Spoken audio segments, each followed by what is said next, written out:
Yeah. A couple quick disclaimers and we're going to get going here. I want to give a big thanks to Seth Caskey, who's our Director of New Media, who runs these live streams and the graphics and then the viewing gallery and everything you're seeing online. Is doing a wonderful job, and big thanks to Seth. And also to Milo Ironbear, who's working on the facilities in-house and running the audience in-house and helping with the room. Thank you very much, Milo, and to our volunteers as well. Big thanks to the SAG Foundation and the Screen Actors Guild for helping with this, getting this notice out, and to Robert Pagliarini with the other 8 hours, and Heidi Levitt with Actor Genie and casting director Heidi Levitt. A couple quick disclaimers. Anything said tonight doesn't necessarily mean a endorsement on the part of the Screen Actors Guild Foundation or the Screen Actors Guild. Anything said tonight is the opinions of the panelists. We do invite you to come reach your own conclusions. Having said that, I'd like to introduce, before we get to our keynote, I'd like to introduce Robert Pagliarini to bring out Gary Vaynerchuk. Robert has been instrumental in working on this event with me and getting it up, as has been Heidi Levitt. And Gary has been incredibly patient and generous with his time coming back after an event earlier, or last year. Please do welcome Robert Pagliarini, a man on a mission, obsessed in the improvement of making the most out of the other 8 hours, something we all need as actors trying to launch our careers. Welcome, Robert.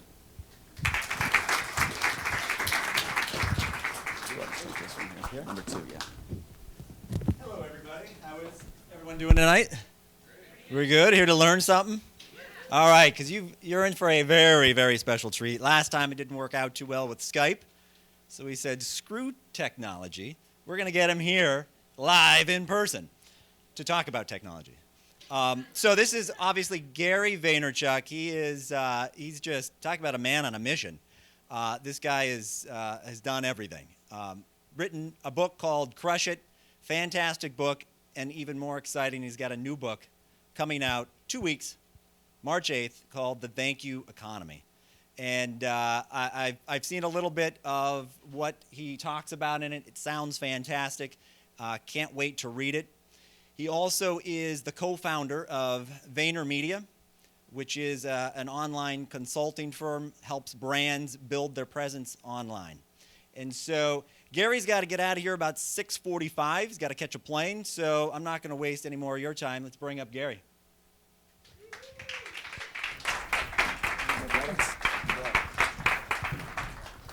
Hey.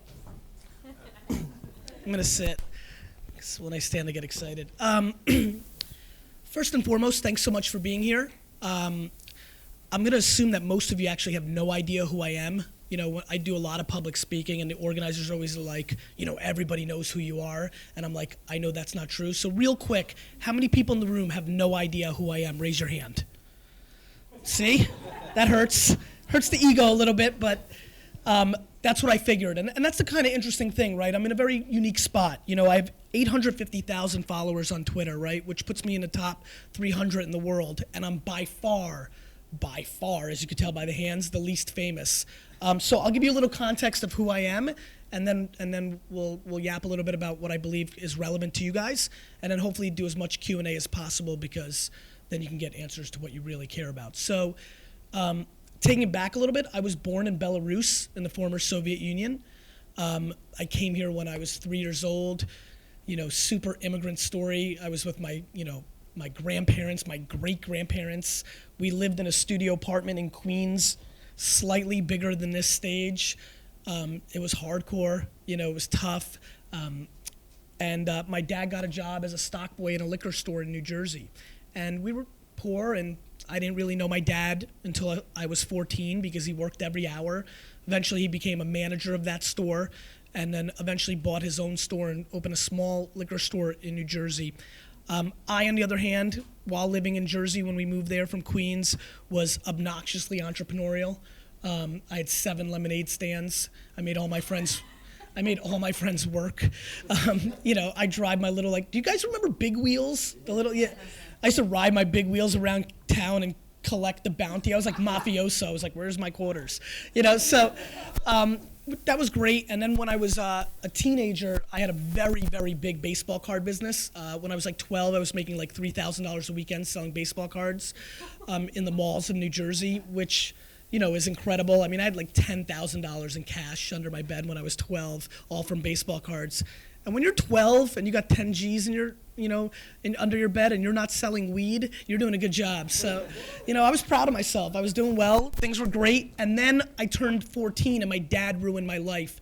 He dragged me into the liquor store, first generation, oldest son in the store, and he paid me $2 an hour to bag ice for 10 hours a day. So, it was a hardcore fall, right? I was making $2,000, $3,000 a weekend in the mall, being my own boss, to now being at the store on the weekends, making $20, bagging ice with an employee that hated my dad, and so it was tough. I hated it. I cried all the time when I would go to the store. And then finally, when I was about 16, my dad let me work upstairs and dust bottles.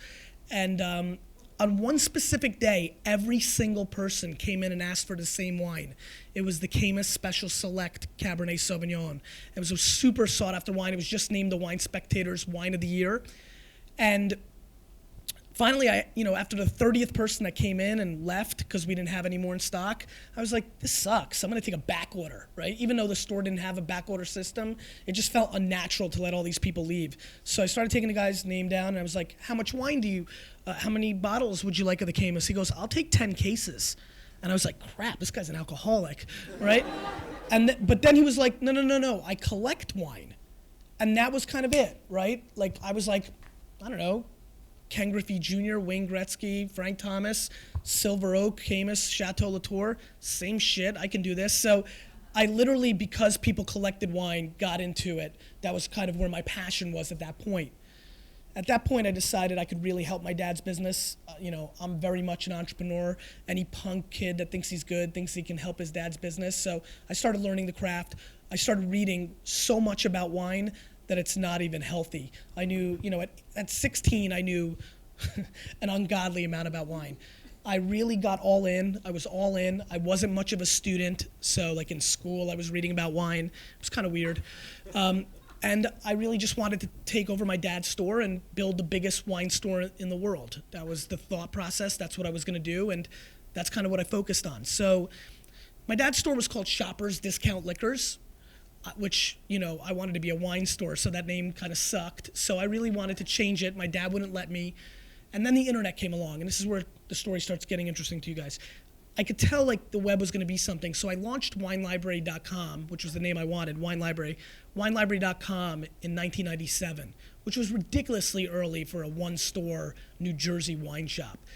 I started working it. In 1998, I graduated from college, came home, and took over day-to-day operations. Through college and high school, I showed my dad that I had the chops. He kind of let me run with it. And in 1999, the first year I ran the business, I grew the business from a $3 million to a $10 million business, which for a small family is a big deal, right? And then from the next 5 years, from 7 to 2005, I grew the business to a $60 million a year business. So, everybody kind of thought I made it, right? Like, I did it. We made a lot of money. My little brother got a Lexus when he got his license. I'm not bitter. Things were good, right? Like, life was clearly different. We went from a very different place financially, and everybody was happy. I turned 30 in 2005. I'm driving. I live in Manhattan. I'm driving to the store. I want to buy the New York Jets. And so I kind of woke up that day like, crap, I don't know if you guys know this, but there's a lot of bullcrap wine laws. Like, you can't ship wine everywhere. So the business wasn't going to be able, I can't ship to Boston. I can't ship to Maryland or Philly. So I was worried about where the business could go. So I decided that day that there was a couple things going on. Because WineLibrary.com was such a big deal, I had full-time computer developers in the store, and I sat next to them. And I noticed at lunchtime, and I don't know if you guys have ever heard this name, but at lunchtime, they were watching this guy by the name of Zay Frank. And Zay was doing this like online show, and they were like, it's so incredible. And then I heard that TiVo, which at this point, TiVo was the shit, right? It was like the most new thing. Everybody was like, TiVo, TiVo signed a deal with Zay Frank to distribute his show. And I was like, huh. And I'd been following YouTube since it launched, and I'm like, huh. And then like MySpace was starting to blow up. It was transitioning from Friendster. And I was like, the web is becoming different. This isn't the web of 97, 98. Like, people are blogging. Like, what is all this stuff? So much like I did when I was 16, I went all in and just 10 hours a day just started reading and learning and trying to figure out everything about it. And what I realized was I wanted to build something that could never be taken away from me, because what was really making me disgruntled is we just lost Texas as a state that we could ship to, which was $4 million. Overnight, we get a letter, you can't ship here anymore, and I was like, this sucks. This is not good for my agita. I'm getting upset. So I decided I was gonna build something that couldn't be taken away from me, which was my personal brand. So the holidays happened in that November, and in February, actually 5 years ago yesterday, I sent one of my stock boys to Best Buy, got a camera, and launched Wine Library TV. Wine Library TV is a thing that I still do daily. I basically sit in front of a camera, drink 4 bottles of wine for 20 minutes, talk about the Jets and WWF wrestling, and review the wines, and hundreds of thousands of people a day watch it. And so what happened was I started this in '05, started building my brand, started building. There's no Twitter yet. Facebook I knew about, but it was still very much a college kid play, and I didn't want to be the creepy old guy peddling wine on the kids, so I stayed away from Facebook. I went into wine blogs and started becoming part of the community, and the show started building momentum. About a year and a half in, New York Magazine did a piece on the show. Joel Stein from the LA Times and Time Magazine read that piece, watched it. We're from the same town in Jersey, so he must have loved the Jersey flavor I was bringing to the wine scene. Wrote a huge piece in Time Magazine, and that led to me getting an email from the Conan O'Brien show saying they wanted to book me. So in August 2007, about a year and a half after I started the show, I booked Conan with no PR person or agent or anything. I went on the show. I made him eat stuff because I did a video where I showed people how I trained my palate when I was 17 and 18 and 19 years old and my parents wouldn't let me drink wine. I would read the tasting notes. I don't know if you've ever been in a wine store, right? And you look at the note and it's like boysenberry with cassis and lavender and cedar box. And all of the normal people like you are like, screw that, this label's pretty, I'll buy this, right? So there's all these descriptions about wine. And I was like, what is this, right? I was all learning about it. I'm like, do you really take, like, what is cassis, right? So, when I was 17, 18, 19, I'd go to like Wegmans and Whole Foods and like buy all these weird fruits and vegetables and eat them. Then a lot of Burgundy wines say that they have dirt and cigar box. So I started eating cigars and dirt and all this crazy shit that you should never do if you're interested in wine. But I did it, and obviously that was super friendly to Conan's late night crew. So we did a skit. I made him eat dirt. He actually ate the dirt. It was awesome. It went, the video went kind of viral. A couple million people watched it because it was pretty darn good. I was phenomenal. And, the next morning I had emails from all the agents out here, right? Endeavor and William Morris, UTA, a bunch of emails. So, it kind of was like, okay, I'm going to Hollywood to meet agents, right? So I kind of announced on the show that I would go to Hollywood, and does anybody want to drink wine? They didn't really know why I was going. I didn't want to get them scared to think I was going to sell out and go to television, right? And then this one guy, Palmer Emmett, emailed me and said, my buddies are having a football fantasy draft, and I'm going to drink wine. I was like, that sounds fun. I went over there. It ended up that whole league was basically Palmer, who's my friend now, and a bunch of agents at CAA. They were like, what are you doing here? I told them. They're like, well, you need to come to CAA. I slid it into that next day's schedule, and I signed with CAA the next day. So what's interesting to me about that, and what's interesting about the next part of the story is everybody wanted me to do wine television, but I was very passionate about the social web, right? What started happening at that point, I remember the first day I was at CAA, I told Rick Nacita and Brian Lord, I was like, get every one of your actors and talents on Twitter now. Nobody in the room even knew what Twitter was. This is '07, My story hasn't changed a whole lot. This morning I did the Pierce Morgan show. It's gonna air in a week or two about my new book. And during the interview, I kind of yelled at Pierce and said, Pierce, you're a celebrity and all you do on Twitter is talk to other celebrities, right? I think what I'm really fascinated by and what I think the opportunity is for everybody in this crowd is the world is fundamentally shifting. The gatekeepers have lost the keys, right? I got offered a lot of television. I wasn't in this organization. I wasn't out here trying to. I sat in my office in New Jersey. I created compelling content, and it created opportunity for me. But why did my show get big? See, I always hear people talking about Twitter and Facebook and things of that nature, and it's always about talking. I'll be honest with you right now. If you want me to be really real, I wish more of you knew who I was. I know I had to go through all that now to put into context because I'd rather just sit here and do Q&A with you the whole time. My frontline thesis and what I believe in and how I truly believe you'll break through and the clients that I have like Pepsi and the New York Jets and the NHL and Green Mountain Coffee, how people are gonna break through in 2011 and going forward is by shutting the up. Everybody's talking. Every tweet and Facebook status is watch my show, help me get this gig, buy my book, do this. Everything's about what are you gonna do for me? Thus, nobody's paying attention. Think about how many things you don't wanna, think about people that you've unfollowed on Facebook because you don't wanna know everything. It's all push. The game is not about push, the game's about pull. In 2007, when my show really took off, was when I started using a site called Surmise.com. Now don't write it down because Twitter bought it. Surmise is now basically what search.twitter.com is. That I want you to write down. In my opinion, hands down, with no close second, search.twitter.com today is the most important website if you want to build something, right? Today, a lot of the talk is going to be about, you know, how to use these social tools. And all of you are going to say, well, if I don't have any followers, who am I talking to, right? I mean, how do you get followers? And all these other dynamics. I didn't have anybody. Nobody was going to WineLibraryTV.com to watch the wine guy. I didn't have an audience. I had my little audience, but they were hardcore wine people at first. They weren't interested in using Twitter or things of that nature. I mean, this is '07. It's 2011. How many people here, honestly, no joke, I didn't build it, no feelings hurt, I could care less. How many of you think Twitter's stupid? Raise your hand. Yeah, and people are getting more and more, yeah. I mean, 8 or 9 people. And the reason, and by the way, I think some of you are holding back, and it's a little more mature.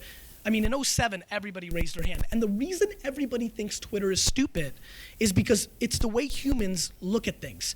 You look at it and you're like, who cares if I'm eating a pizza, right? Or like, why would I tell somebody I'm watching Dexter? Who cares? Everybody's stuck. We're all stuck. All of us are stuck in the push. Like, it's all about what you're gonna say. What am I gonna say? Who cares? It's all about what are you gonna react to. See, I believe the skill set for the next celebrity, the next breakout people, the next big brand is gonna go from this difference. It's the difference of, for the last 50 to 75 years, it's been who can give the best presentation, like I'm doing now. I think the new skill set that's gonna break through in this new economy, the thank you economy, is the people that have the best skill set to work a cocktail party. And that's a very different skill set. The skill set to give a presentation versus the skill set to rock it during a cocktail party are two very different people. And for the last 50 to 100 years, it's been the keynote guy. And for the next 50 to 100 years, or maybe longer or shorter, it's going to be the people that can work it. See, here's what I'm fascinated by. If you go to search.twitter like I did, and you talk about the things you know, whether it's shows you care about, beverages you like to drink, hobbies, knitting, the 49ers, I really don't care what it is. The ability for you to go in, search any term. What I did was I searched Chardonnay, Shiraz, Merlot, Bordeaux, Napa, right? People are talking. It is stunning, whether you're a business or a personal brand like everybody here is, that people are willing to let you jump into their conversations. That's the magic of the social web. It is accepted and almost looked upon positively if you jump in and talk with people. So if people are talking about the Grammys and you jump in and start that conversation, that's where it all starts. I jumped in and saw somebody said, I'm drinking Chardonnay tonight. I would jump in and say, @SallyPants49, what are you drinking? She sees that. She, people like talking. They're like, well, I don't know, the Kendall Jackson Chardonnay. I'm like, well, that's shit. You need to try this, But what I didn't do was said, watch my show. And what I didn't say was, look, we sell it at WineLibrary.com at a discount. I call this the 19-year-old dude rule. I believe that everybody who's using social media is trying to close too fast, right? They have no patience. This is about relationship, right? I mean, if I tried to say, watch my show or buy this wine, they would have understood why I was there. I was there to sell them. Of course, listen, I'm not Mother Teresa. I want to buy $1 billion sports franchise. This is business for me, right? You guys want to advance your careers or whatever it may be. I do this because I think both can be accomplished. You don't need to sell somebody on the first date, the first interaction. I just want to build community. When my book came out 2 years ago, Crush It, it was number 2 on the New York Times bestseller list First week, think about it, this is 2 years later, none of you still know who I am. So think about 2 years ago, right? I mean, I beat out Ivanka Trump and Jim Cramer and all these people that were on TV every day. Why? Because my community cared, and they went out and bought my book. At the time it was 600,000 fans on Twitter. Now it's, almost 900,000. But the reason I'm there is because as I was walking here, I took out my phone and I was interacting with my fan base, answering whatever question it may be. I just don't think people care enough about the people they're trying to, sell to or entertain. I really don't. I really think that whether you're a personal brand, definitely celebrities, they spend as much time creating infrastructure not to engage with their fans, right? Brands just want to sell. My clients have been appalled at how much, it's all lip service. We care about our customers. No, you don't. You care about what you want. I think that we're living through a culture shift where the consumer's bullshit radars are much better than people think. We're much smarter. We can see through everything because we've been sold to from the get-go. When you hear what Eric Schmidt just said, more content is being produced in 48 hours now, and that's videos, written word, pictures, than was produced from the beginning of mankind until 2003. That's appalling. That's overwhelming. No wonder people aren't consuming commercials or your status update to go watch you in your commercial. They're just pounded. Of course everybody's ADD. They're pounded. They're pounded into submission. And it is firmly my belief that the only thing that will break through is genuinely caring, is genuinely looking at what they're saying and helping them. People have to reverse it. Now listen, in the business that you're in, if the content isn't good, you're not going to win. My wine show worked not only because I worked 15 hours a day and got into the trenches and built a true community, but because my show was good. Because I knew what I was talking about when it came to wine, and I didn't talk about wine the way all those wine douchebags do, right? So, it had to work. I promise you could be phenomenal at Facebook and Twitter. How many of you are familiar with Tumblr? Raise your hand. It's amazing how many hands are up. It's exploding. If you don't know what Tumblr is, you should definitely check it out. In my opinion, knowing the people in this room, it is probably the most friendly blogging platform for creatives of this type. It's Tumblr with no E, so it's Tumblr. Think of it as in between Twitter and blogging. It's microblogging. It's very quick. It's very easy. One button, you hit a picture, you blog it. Huge community. I'm very bullish on it. I promise you by the end of the year, you'll hear Tumblr cool, Facebook not, and you'll remember, didn't that Gary guy say something about that? So huge on that. There's so many new things happening. It's never going to just be about Facebook and Twitter. It's not about the message. It's always about the message. It's not about the platform. Today it's Facebook and Twitter. Now, I firmly do believe they have longer lifespans than MySpace because of the management team and what they're doing. But Tumblr's now important. I'll give you a great place where you guys can probably build a brand and get exposure. How many of you are familiar with Quora? Raise your hand. 2. So check out Quora. I firmly believe that Quora, Quora, I think Quora has a very dark horse chance to become the new Wikipedia. It's a question and answers thing. It could become, Yahoo Answers and suck.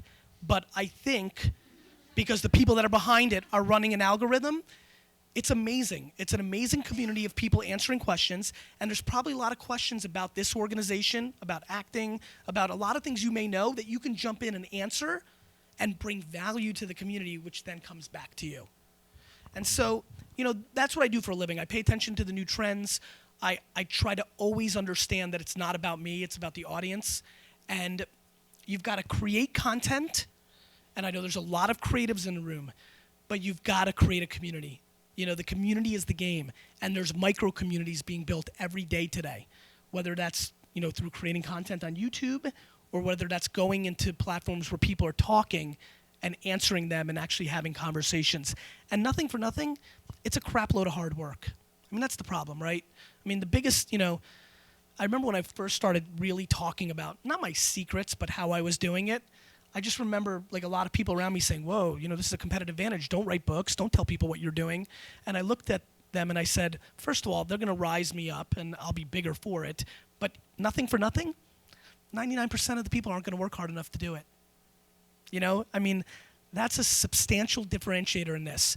This isn't the, industry that you guys grew up thinking you're going to go into. This isn't television where somebody plops you in, you get a great agent, they put you in, you've got the platform and the eyeballs, and even if you're, listen, I once said, I said recently, I've taken some nasty emails on this one, but I'm going to stick to it. I'm not that impressed with Walter Cronkite. I always say he only had to beat out 2 people. There was 13 channels. There was 2 other places. Yeah, and I mean that. And I'm being very serious. In this day and age, for you to break through, you got to be a lot better. When there was 7 channels, 13 channels, it was less hard. You know, there's never going to be another, you know, Johnny Carson. Nobody's going to have that much of the market share because people have so many alternatives. People aren't tuning in anymore. It's all fragmented, which is scary, but massively, massively opportunistic. I mean, I don't have my 10-book deal that I signed because of television. You know, I don't have anything that I have because of these things. You know, I booked most of my most major gigs before I had a PR person or the power of CAA behind it.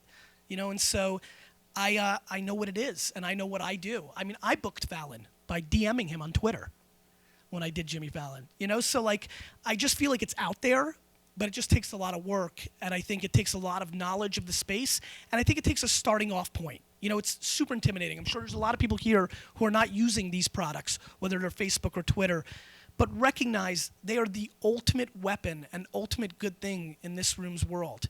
Because if it was just the way it used to be, that means a gatekeeper, somebody at CAA, some producer at CNN, some talent scout at ABC, they were the ones who were making the decisions of who was going to be famous and not, or who had an at-bat.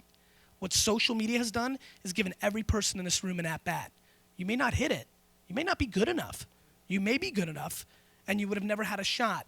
Those are the interesting aspects. It's been a massive level playing field. I think we collectively, as a society, underestimate the internet in a big way. Guys, the consumer internet that we all know is 17 years old. It's only been 17 years since AOL spammed our actual mailboxes with DVDs to get us on the internet.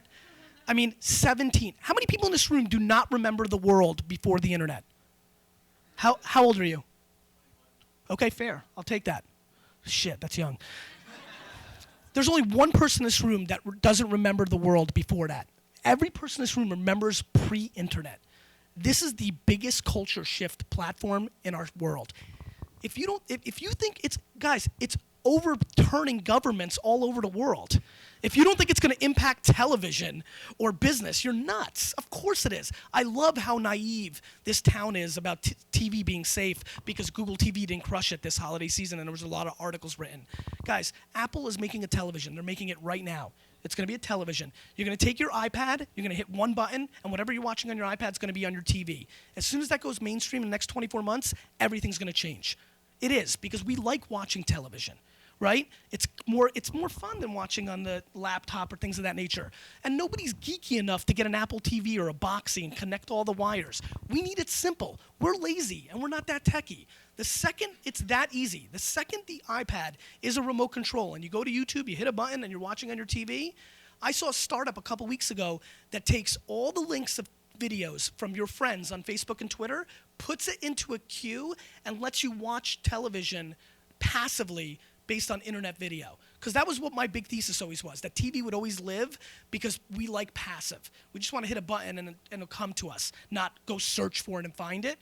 Well, this startup just showed me how it's going to change. My friends are posting videos and things of that every day. And when I come home, based on my social graph, the people I care about and share interests with, there's going to be a queue. I'm going to sit down. I'm going to hit my iPad. This video sucks. Oh, this is good. I'm going to watch that for 23 minutes. Next. Oh, look at this. 7 minutes. Nice. Next. No. Oh, this is good. Next thing I know, 3 hours are going to be gone. And I didn't watch Desperate Housewives of Atlanta. And I didn't watch CSI. And I didn't watch America's Top Model. And so there's a lot coming. And I think the opportunity is obnoxious, but it's going to be there for the people that actually build a true community. And so that's what I focus on. So I want to do some Q&A. Thank you. So I'd love to do some questions.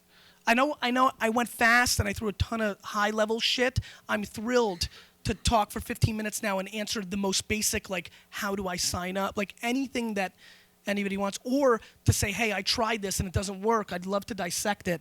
I think a couple of questions from you will answer a lot of the people's questions in the room that might have played around with it, so I'd love to hear some. Yes, dear. What's your name? Hey, Jenny. CrushIt. Yeah, and it's really, really helpful whether you're starting Twitter and stuff like that, because it was really confusing and kind of like you said, you're just saying, hey, I'm working on this today. But the blogging and stuff was really cool, and it was a really easy read. So now I can hear your voice when I'm like reading it. Thanks. How many people here are on Twitter right now? Raise your hands. How many people, honestly, this is where it's going to hurt, mainly tweet and don't @reply all day? Raise your hand. I mean, that's what I see. I mean, that's, I just think that people are just pushing out content because that's naturally what we're taught, right? And that's what you're in. You're in, the content business, right? I'm very bullish. If you looked at my Twitter stream right now, I'm twitter.com/GaryV, which is Gary VEE. If you look at it right now, I probably have 3 push tweets, all probably which are pre-order my book because it's coming out in 2 weeks, right? I'm not bashful to sell. On the flip side, you will see 100 @Johnny, yes, @Stevie, Pinot Grigio with fish, at Craig, I'm thrilled about the Carmelo trade. It's just massive engagement, and I think that's important. Yes. So let me tell you guys what an @reply is. Do you know that @ symbol? Like when you do an email address, Gary @WineLibrary. So that @ symbol, you see it on Twitter. Here's something a lot of people don't know. This might be an aha moment for you. If you start your tweet with an @ symbol and the person's name, the only people that will see that in their stream is that person and the people that follow both of you. And I hear from a lot of people on Twitter that the reason they don't want to engage with people is they think that they're spamming their community, right? If you do a bunch of like @JohnnyPants, well, who cares about that? The good news is nobody sees that but you, that person, and if somebody happens to be following both of you. This has been a major thing. I was with Andy Cohen from Bravo, you know that guy? I was with him the other day. He was like flabbergasted. He's like, really? So I think a lot of people don't realize that. So clearly here I am telling you, please engage, please engage.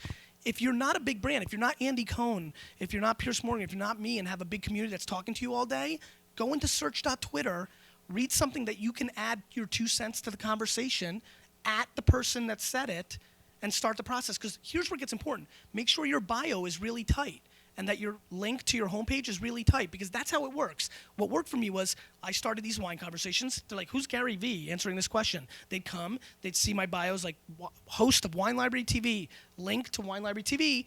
Of course they're going to click it because they want to know who they're talking to or why did this person click. Now they're on my blog, they watch an episode, and either they think I'm great or annoying, and at least I had an at-bat, right? And that happened from engaging.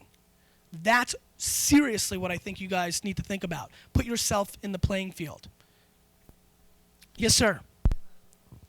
Can you give a mic? It's tough to hear. Oh, nice job. What's your name?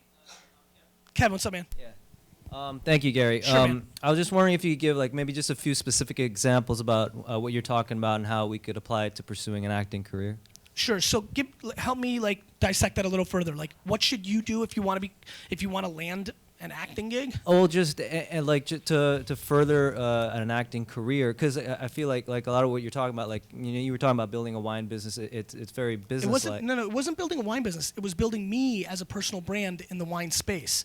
So I've been offered 7 to 10 major television deals that I've passed on because I'm just waiting and trying to position what I want. So I wasn't building a wine business. When I was doing all the Twittering and all that, I was building my brand. I wanted people to go and watch Wine Library TV on the internet and go into my ecosystem. So I was talking about the things I was making videos about and then bringing them in to watch it, and then either they were becoming a fan or not. So, if you're in the comedy space or even whatever, whatever content you can produce, and then you're talking to people, when they click over on your blog, there's a piece of content, I think that's a staggeringly important opportunity for you to get somebody to see you. See, here's my thing. How do you get to the most powerful people in this town? It's hard. They've got secretaries and layered, and you can't get to anybody. In the new tech world, especially on Twitter, people are getting to the most important people in their space because people are engaging there. So one of the things you could do is figure out who these booking agents are, or whoever you're trying to get to take another look at you, engage with them on Twitter by @replying them. They click on you, they click on your profile, they go on your homepage. Nobody in this room or in the world can live without having a personal blog where your content is. They click on that, they go over, and now they're watching a video, maybe some of your past work, maybe a blog post, maybe a thought, maybe you position yourself where you think you could be viable in advancing your career, and now they're consuming your content. That at bat, that shot, that pitch is very difficult to get in the real world and is dramatically easier to get. I mean, the amount of kids I know that have listened who've gotten to the Mark Cubans or the Jeff Bezoses or the Mark Zuckerbergs of the world through social is staggering. I mean, that people are just engaging that way. Pierce Morgan, because I yelled at him today on his show, just talked to 100 people and is clicking those links and looking at who they are. That's an at-bat. So I think you need to have a blog. I think you need to put out content, whether that's past clips of things you've done or do things yourself or write things or however you can position yourself. And I think you need to then go out to search.twitter, talk to the people that you know are of influence. You can literally Google any person's name and then add the word Twitter to see if they're on Twitter. There's that agent, there's that producer, right? Then you can go and see what they're talking about, reply them, talk about what they're talking about. You know, 1 in every 10 times when they're talking to you or they see that you talk to them, they may click on your profile. They may hit your homepage, they may watch your video, you may get your shot. That is black and white, tactical. I guarantee that's how it works because I've watched it. I mean, there's people that I've hired for VaynerMedia and have given business to strictly on that blueprint. Yes? How about the iPad and other like hardware devices? How do you see that impacting your personal brand? I think the iPad is a very interesting product to pay attention to, right? Because what I think it does is it extends the story from television. Everybody's watching TV. How many of you watch TV with either your laptop, iPad, or a phone in front of you? That to me is a big deal. Like, that's why I keep yelling at my corporate clients, like, how are you running commercials that aren't telling people to do something on the internet right that minute? I mean, it's such an opportunity, right? You can collect data. I mean, forget it. I hated the Super Bowl commercials this year. I'm so pissed. Anyway. I think the iPad's just another platform. I would say that every personal blog should be iPad friendly. That's a big thing that I'm going through right now with my site, because it should be a little bit more easy to consume, watch the videos. But you know what's so funny? I don't care about the stuff in the middle.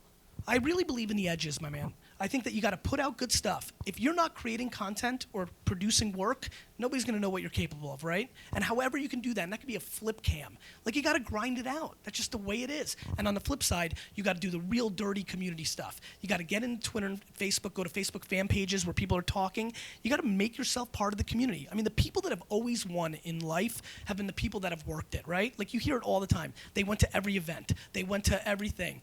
I feel bad for all those hustlers back in the day that went to everything. That was hard, and you could only do a couple things. I sit in my underpants, and I'm everywhere. The web has made it scalable. I mean, the web has made grinding scalable. It just has. Yes, sir. Just go in order. Yeah, please. Thank you very much. Sorry, dear. Very nice gentleman. I feel like a jerk. God darn it. Great. I'm Yes, Sarah dear. Collette. Hey, Sarah. Okay, so this is all going to take a lot of time. Yes. How much time per day do you personally devote to social networking, period? And how would you recommend the same for all of us? In 2007 and 2008, I spent in the ballpark of 10 to 15 hours a day on it. I know, and that scares the crap out of everybody, and I get it. But I view it like push-ups, right? If you do the push-ups, stuff will happen. I've been talking for a while about working out, but as you can see, I'm not doing it. And so I don't get the results.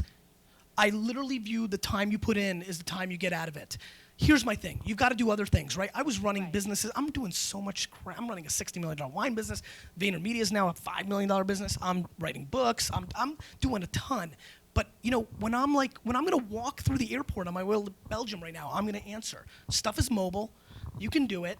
And the gist is, I cut out Nintendo Wii. I cut out watching Gossip Girl, which was hard for me. I cut out a lot of things. If you want this, all the secondary stuff outside of spending time with your family is got to go. I mean, I firmly believe that. You want it? You got to work it. You want it? You've got to work it. That's the bottom line. And every minute you play Wii or go for drinks or go to your bachelorette party, viewing party with your friends is an hour where I'm grinding and trying to build community, and I'm going to get it. And I'm going to take yours. And I think that's the bottom line, and I firmly believe that. And that's who wins, and that's the way it is. 5 minutes, Gary. Sure. Another lady trumped you. Oh, no, she's passing on. Everybody's so nice. Thank you. I love this organization. Our mom was raised us right. For sure. How are you, my All right, friend? fine, thank you. As Good. you can tell by this silver beard, Yeah. I'm long in the tooth. Okay. I've got a lot of life experience, Yep. and I'm not familiar with. I mean, I'm on Twitter, but I have yet to tweet. No but problem. It's coming, and I'll do it. I respect All right, that. So, I've got a website which I've just started called Americans Living Overseas. There are 4 million of them. Okay. There are probably 25 or 30 who seriously want to live overseas and wonder how do they do it. Okay. What would it be like to live a year in Japan? Okay. Or how can I live in France? Awesome. You know, like the song. Sure. Right. So, I'm going to be videoing interviews with people in Brussels, Paris, Berlin, and Vienna in May. Via And Skype, or you're going out there? I'm going out there, and Okay. I'm going to conduct the interviews, and it's going to answer questions about visas, Sure. about putting kids in school, about where do you shop, about if you're spending your junior year abroad, you know, where do the kids go Great. boogie, and do you hang out with Americans? There's a lot and of Brits? boogieing going on out yeah, there. All right, sure, there is. Yep. All right, so what would you now? I've been in 45 countries. I've lived in 10. I have a lot of life experience, but I don't have a lot of experience with this new media. If you in 30 seconds, how would you advise an old guy like me? What should I do next? There's a couple things, and I'm serious about this because this stuff's very practical to me, right? This isn't raw. I'm a super, as you can tell, like DNA-wise, rah, right? But I care about the blocking and tackling. There's 2 things that come to mind as a practical businessman. One, now, here's my top line question. You're looking to monetize this website? Yes. How? By selling ads to airlines, hotels. Got it. Okay. Fine.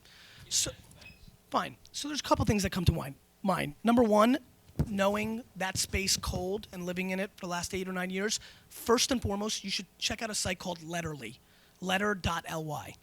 This is a platform that lets you sell a newsletter very easily. I highly, with all my soul, recommend you having a paid newsletter.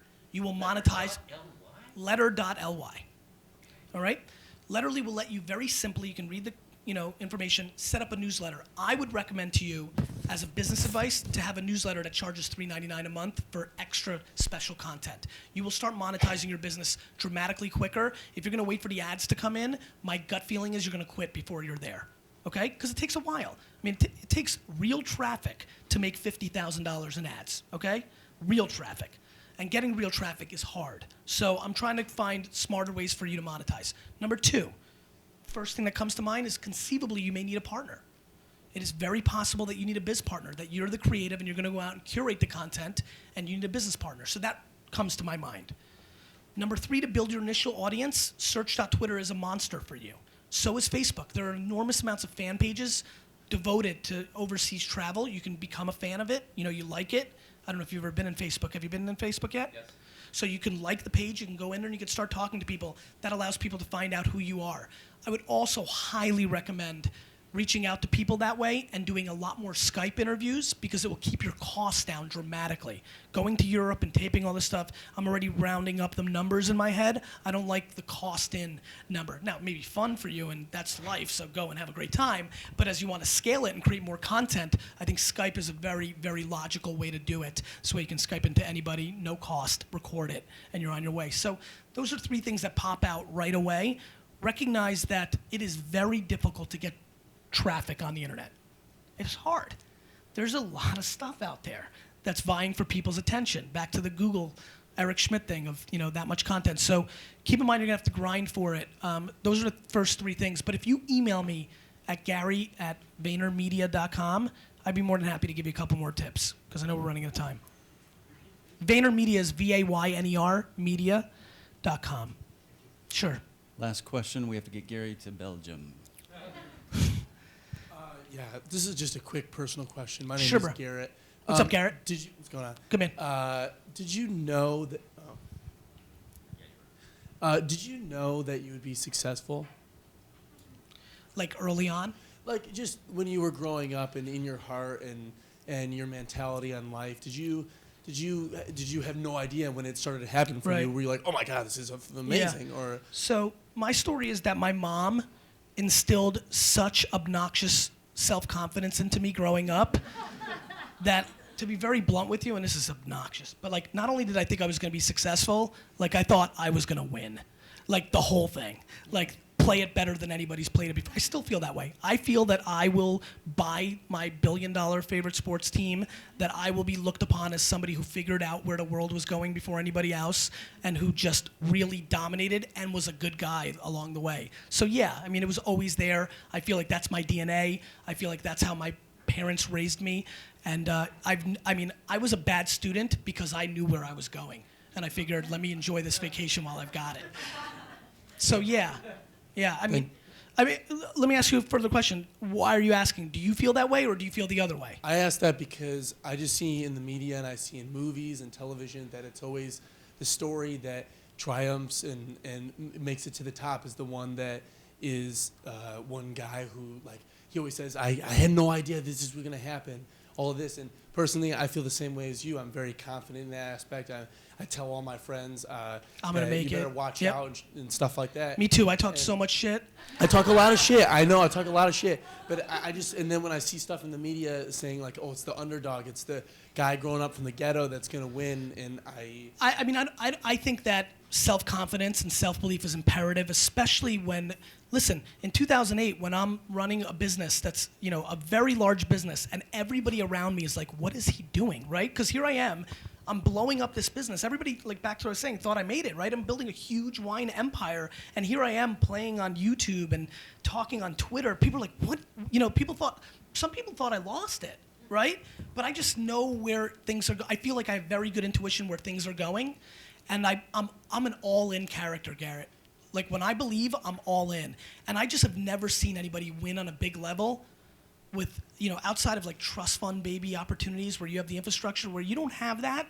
The only thing that breaks through is like massive bleeding out of the eyeballs. Like, it's just hard work. Like, nobody ever won because they just, what happened? Like, how did this happen? It doesn't happen. One-hit wonders or people that were on a TV show and then disappeared, those are the lucky, maybe they just looked the part and was lucky, and the reason they're not still around is they didn't have the work ethic. I mean, at the end of the day, guys, it's the work ethic. It is. And, of course you have to work smart, right? Of course. And I think that there's a huge opportunity in today's world because of the new technologies. And I understand that, some people didn't grow up with it, and you may not understand it. But you know what? You didn't grow up driving either, and you figured it out. I mean, this is not an age thing. This is a DNA thing. It is never, I don't want to be like, it's never too late, but it's the truth. I mean, it is absolutely the truth. And we all know that so many things are happening today that would have never happened years ago. You think Betty White could have happened years ago? Facebook made that happen, right? Like, Justin Bieber happened from YouTube. I mean, do I think Bieber would have made it? Maybe. When you've got talent and you've got tenacity, maybe. But he was in Calgary, not the hot spot, right? So, maybe, but maybe not. And I think, I'll tell you one thing. I love my family way too much. I would have never left New Jersey. I wasn't coming here to get my big break. That would have never happened. I do not exist, and I do not make the dollars I make, and I am not going to take the path I'm going to take to success without the technology that's been created today. I just would have never left. Nobody would have ever known me. I would have stayed in Jersey. That's I love my parents and my brother and sister too much. I wasn't going anywhere. Yes, dear, I know you've been trying to get one in. I don't want to. If I miss my flight to Belgium, so be it. Let's go. Hi, my name's Linda. And along with using this for acting business, that whole arena of entertainment, is there anything specific that you could help with in terms of, there are a lot of causes out there, and a lot of people get involved in causes. Tons. Right? And I've had a group from back east contact me and tell me about their problem, and to solve it, it's related to a school and solving things.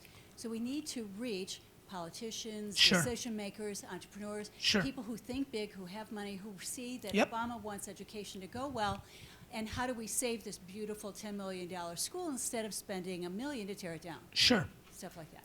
So how do we social to get charity and all that? Right. There's a guy by the name of Scott Harrison. If you don't know who he is, you should look him up. He's the guy behind Charity Water. I don't think anybody's executed using social for a charity better. I've gotten involved because of his, excellent execution. It is very easy to use this. Listen, the same reason this is turning over governments and changing the game, it has completely fundamentally changed raising money. The amount of money I've given this year strictly from a tweet is overwhelming. Now, because I have 850,000 followers on Twitter, I get emailed probably 80 times a day asking me to tweet a charity. 80 to 100. Super hard, right? It puts me in a very peculiar spot.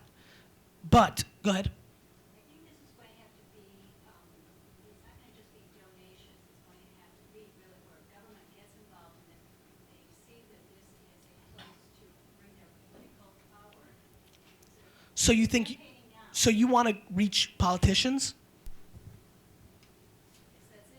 You know, I mean, and that's why I asked you the question of how you're going to monetize. I think too many people are like, well, I want to get 1 million followers, or I want to have more likes on Facebook, right? Like, I think what's always made me successful and what's made Scott successful with Charity Water, and I think what you need to think about and everybody needs to think about is what's the finish line? Because you've got to reverse engineer it. You got to know where you're going and then get there backwards. You know, map it out backwards. Everybody wants, you know, it's not enough to say I want to be famous. You know, like really map it out, like, and be honest with yourself. Think about yourselves as actors and actresses and whatever other skills you're doing, and try to figure out what you're best at. Understand your uniqueness or your skill set. That's something I'm dealing with. I invest in a lot of companies, right? And I do a lot of stuff in tech. And I wanted to, for the last year and a half, I've been thinking about my startup ideas, right? Like I want to launch the next Facebook or Twitter. But in the last month or so, I'm like, you know what? Nothing for nothing. I'm not that way. I don't think that way. What I'm very good at is the second I see it, I know what's going to be good and what's not, and I need to use that skill set. I think a lot of people need to think that way as well. Like, what are you good at? You need to understand that if, you know, just as you saw as we were talking, I was trying to break it down. If you need politicians, they're all on Facebook and Twitter.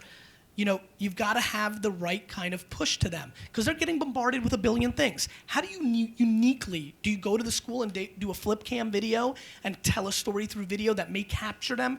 I'm not sure why I gave, you know, $5,000 to that Crohn's Disease Foundation the other day, but it was a link and a click and it caught me.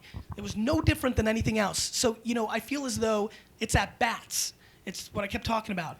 More at bats, bless you. More at bats, right? So like you've got to go to the politicians and you know, there's a tenacity without being obnoxious Mendoza line that if you can ever figure it out and walk it, you win.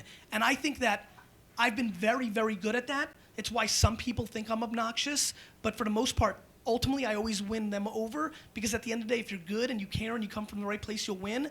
I think if you come from a place where it's not about, I hate charity work on Twitter. All these people tweet saying, donate, donate, you know. I mean, they're trying to, if 100 people follow me right now, I'll donate $100 to Haiti. That's so selfish. They want 100 followers. Just give $100 to Haiti and shut the up, you know? So I think the truth is very clear in the world. I would say go there honestly, go there with a lot of tenacity, but you know, try not to be overbearing and pick and choose your spots.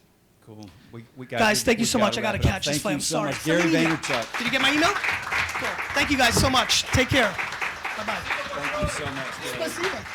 Really appreciate it. Thank you. Come there in the front. He's going to see you to your car. We're going to reset the stage for our wonderful panel to address some of these questions even more. So thank you. Hang tight. 2 minutes. Continue our discussion with a stellar panel of social media experts and an actress. I want to introduce our moderator for tonight. We have a very special moderator with us, Steve Broback. And Steve is the founder of the Parnassus Group, producers of the acclaimed Tweet House and 140 Twitter conferences. Parnassus also is known for the Blog Business Summit and the Web Community Forum events. These gatherings have featured noted experts and Twitter personalities on stage such as Tony Hawk, Robert Scoble, Dr. Drew Pinsky, Tony Robbins, Ben Parr, iJustin, and even Twitter co-founder Biz Stone. Steve is also the co-author of Publish and Prosper, Blogging for Your Business. Come on out, Steve. Thank you so much for coming. Great. Okay. All right. Well, good evening. I am pleased to be joined by my co-conspirators, my co-panelists here. Starting with Heidi Levitt, who many of you may know. Heidi is the guru behind Actor Genie and has been a fixture in this town for a long time as a casting director and producer. Her latest effort, I Melt With You, was featured at Sundance and sold. And I had the pleasure of working with Heidi on some of our Tweet House sessions there. Then we've got Catherine Winnick, the actress many of you know from her recent work on Bones and a million other things. She's a very hardworking actress and all over the web too, and social, Facebook and Twitter, and is a at what age were you a black belt? I'm sorry, what age? Wage? 13. 13-year-old black belt. Don't mess with her. And then closely aligned with our previous speaker, Gary, who, by the way, God, that was good. I have more applause for Gary. I've had the chance to have him speak at our events in the past. I love that. I picked up so many goodies out of that session, I'll tell you. Robert Pagliarini, who is been working for a long time at Pacifica Wealth Advisors, Inc., and is all over the media and the web and blogging and everything else as an expert on wealth management. However, his most recent effort is the book, The Other 8 Hours. How to get the tagline. Maximize your free time to create new wealth and purpose, which is so closely aligned with what we just discussed. So we're good till, what is it? We go till 8, correct? Yes, 8 o'clock. Good.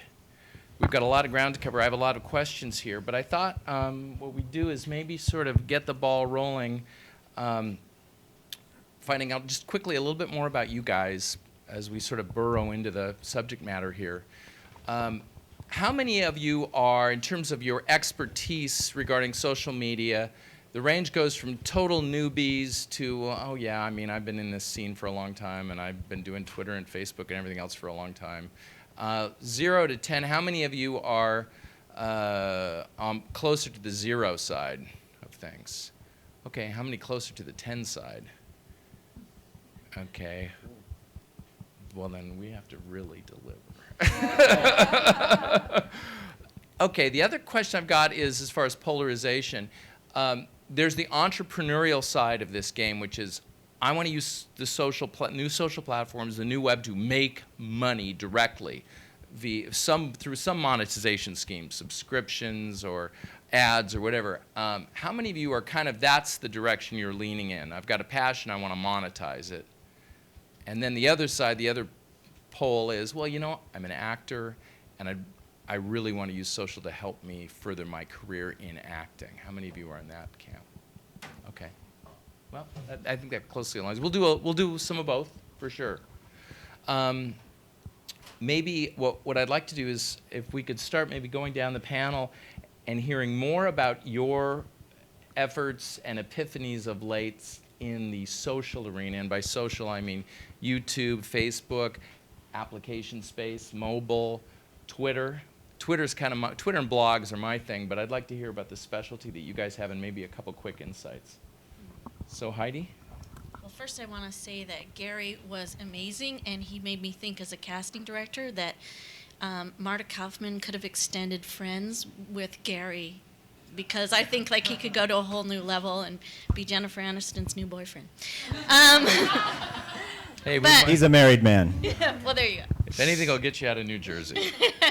No, but what I think is that in terms of social media, and I created this app, Actor Genie, and that came from my interest in film and reaching out and wanting to continue to have a career doing independent film, and finding that I was earning less and less money because they were paying less and less because we could make the films for less money. And there's a good side of that in terms of a lot more content. But the flip side was, okay, well, how was I going to continue this? And so then I got interested in, well, where are we going to be showing this? And eventually, you know, it's going to be on the web, and then there's mobile web content. And then I thought about, there's all these actors out there, and how are they going to find out about things? And now there's so much information. Can't we make it easier for everyone? So my instinct in creating it was, I feel there's so much out there right now, and I want to try and find a way to streamline the process for everybody, because everybody sort of deserves that leg up, in my opinion. And I felt like if I could do that and bring those insights, and that would really be of benefit, and down the line, I'd like to expand and have Actor Genie with content, and you'll bring, you know, little films and stuff onto the Genie.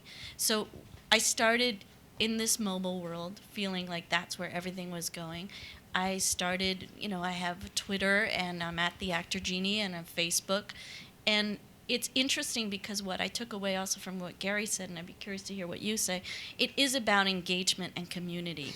And it's not just putting it out there, but I want to hear from you. I want to engage. I want to know what you want. And I think the only success in this whole part of the internet is to be able to have that dialogue and that conversation, because out of that dialogue comes collaboration. And we've seen it a lot in the music industry, and I'll talk about that later, but I feel like that's where we need to be headed with social media. That's great. All right. Thank you. Some of you may not know, I'm Catherine Winnick. I guess the importance for me, I want to say that I'm very new in terms of using social media. There's been a lot of times in my career that, or more recently, people, my agents and people in my professional life have asked me not to do it, or have asked me, stay away from it. You need to preserve your image, or you need to be able to be seen not as a celebrity, but as a hardworking actress and work on your craft. Now, that being said, I want to tell you the importance that I've seen when people now, casting directors or even producers or other financiers, are looking you up, they look you up on the web. They want to see how many followers you have. They want to see how many YouTube hits you have. And I had no idea this was even such a big thing. And my experience with it is grab it while you're still starting, because even when you think you've already up there, you still have to grab it again. Like, I recently had to buy back my name. Like, someone bought CatherineWinnick.com, and it's like, I don't even know who they are. And then there's so many different ways that it's important for you to kind of see this as a big picture, because there's no way of hiding from it. And I did a movie last year called Killers with Ashton Kutcher, and he actually taught me. He's the one who set me up with Twitter. I'm like, what do you mean I should tweet this? But now I'm understanding the importance of it and the power of it and the fun of it. So I'm new still, but I'm enjoying it. No, that's great. I feel a little bit odd being on a panel regarding social media, because frankly, I don't know a whole lot about social media. But what I do know a lot about is creating and the need to create something. Because the time you invest, like the 8 to 10 hours that Gary did originally, into tweeting and using Facebook and all these other things, it's a complete waste of time unless you've created something, unless you have a website, unless you have a demo reel, unless you have something for them to go to really learn about you. What's the point? He talked about the end game, and that's really what it's all about. You have to create something. And so my big thing is using the other 8 hours. So the idea, of course, we all sleep 8 hours, and we all only work 8 hours, and we all have 8 hours of free time to do anything we want with, right? Thank you for the laugh. Appreciate that. All right, man, I got you. Yeah, clearly that's absolutely bogus, right? No one has 8 hours of free time. Maybe you have 20 minutes of free time. Maybe you have 2 hours a night. Whatever it is, that's the magic. That's the time that you have to do something with.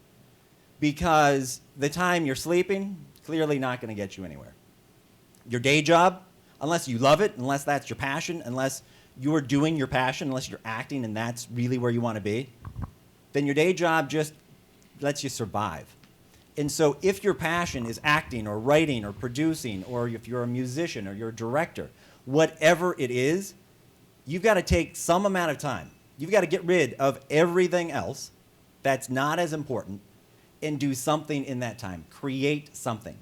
I have a lot of actor friends, and they all say, I'm an aspiring actor, or I'm an aspiring musician. And I say, aspiring? Why? You do not want to be an aspiring anything.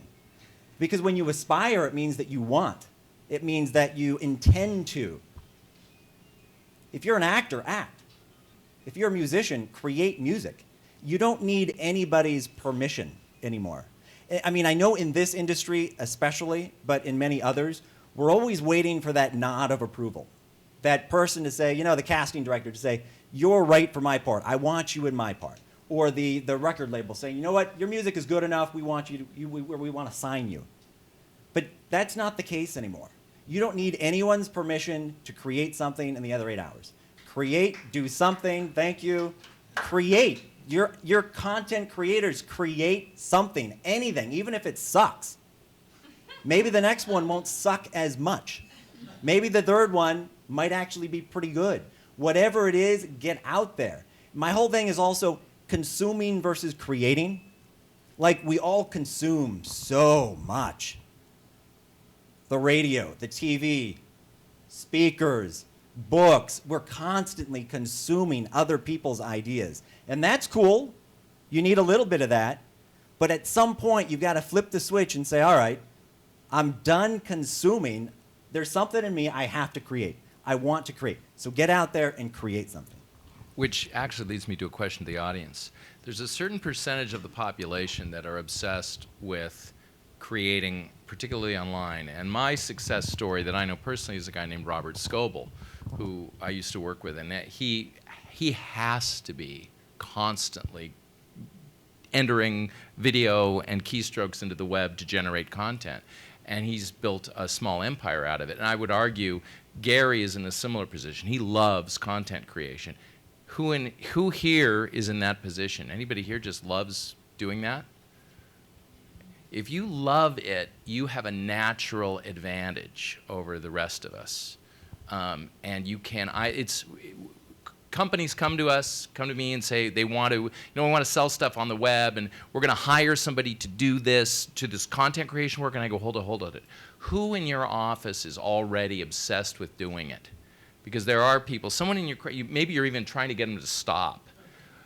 Who is this? Because I'll tell you, there's another person I know who is now a social media force of nature that was fired for doing that at their previous job.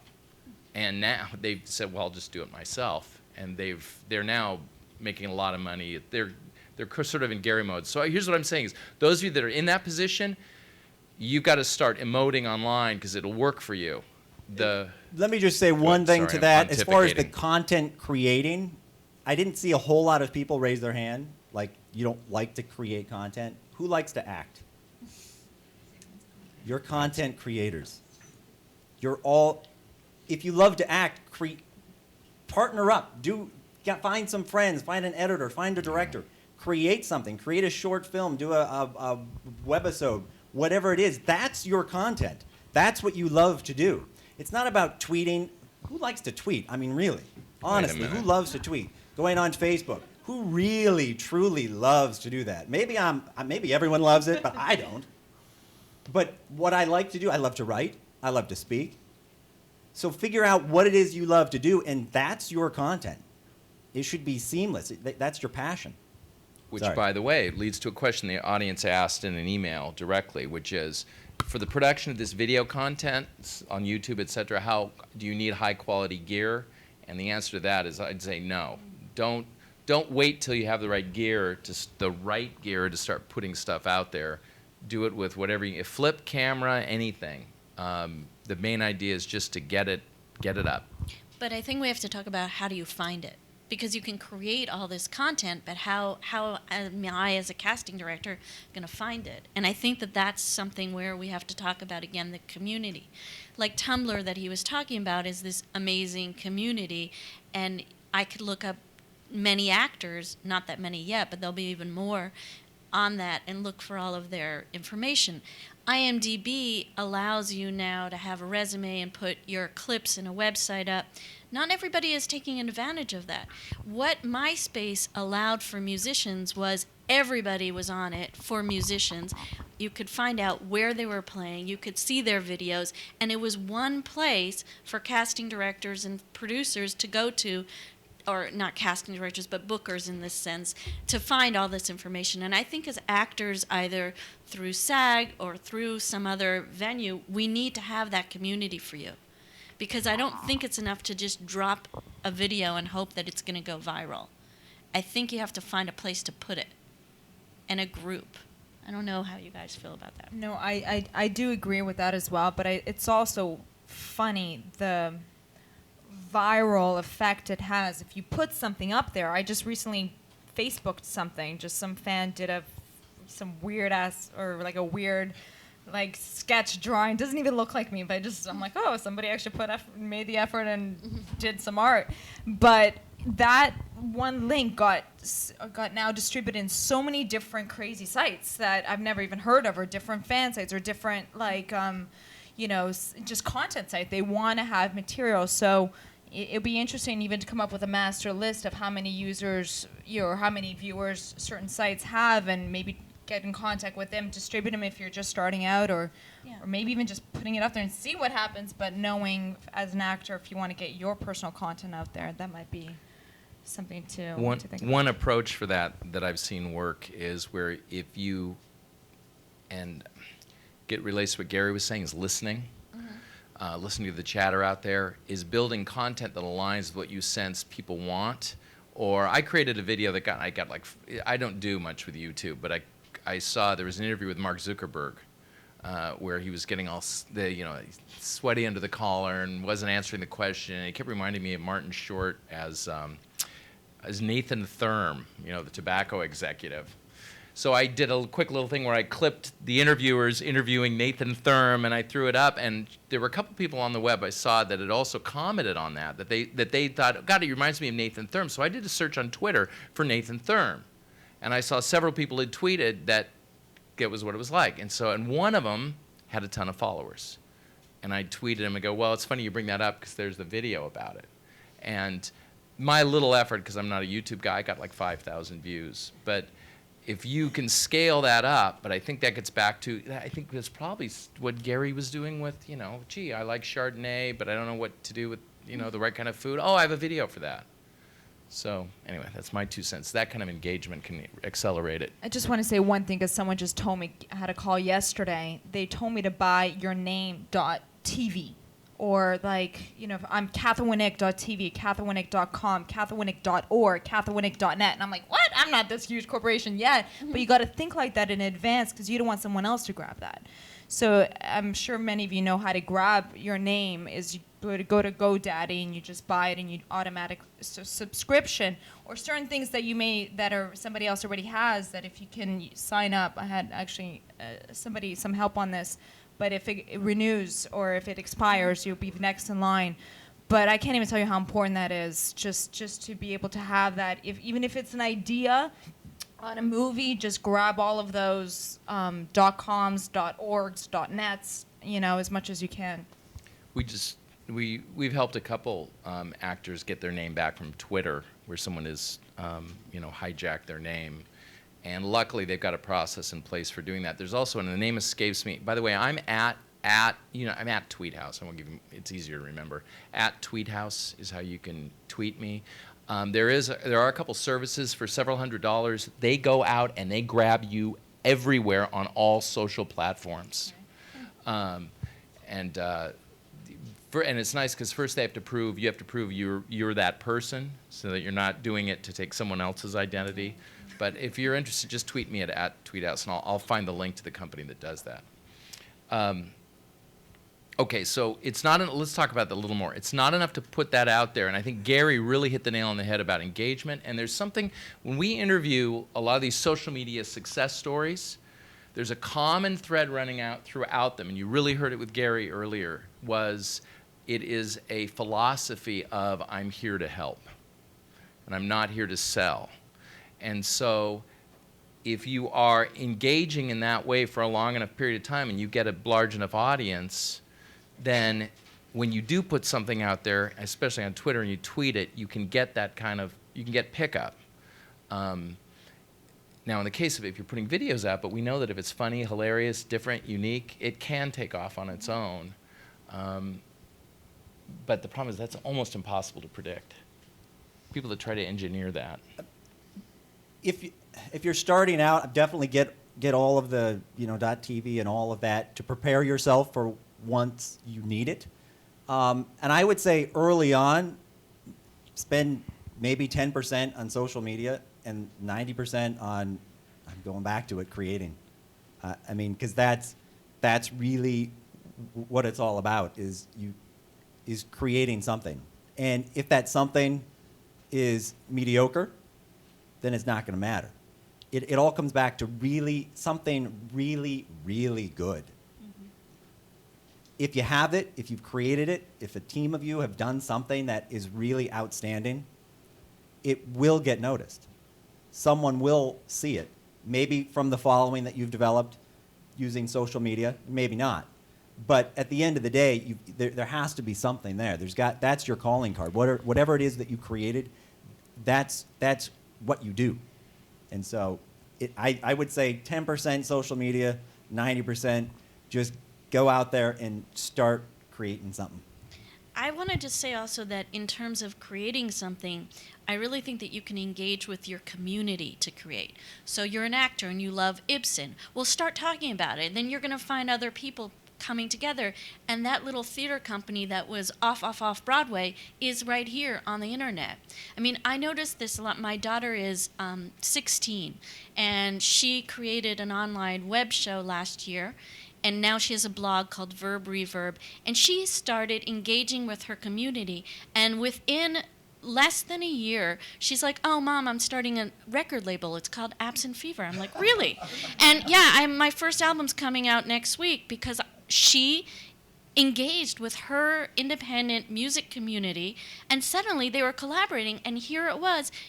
Something she did was picked up by an arm of Pitchfork, and that was a really amazing thing because all of a sudden all these people were following her.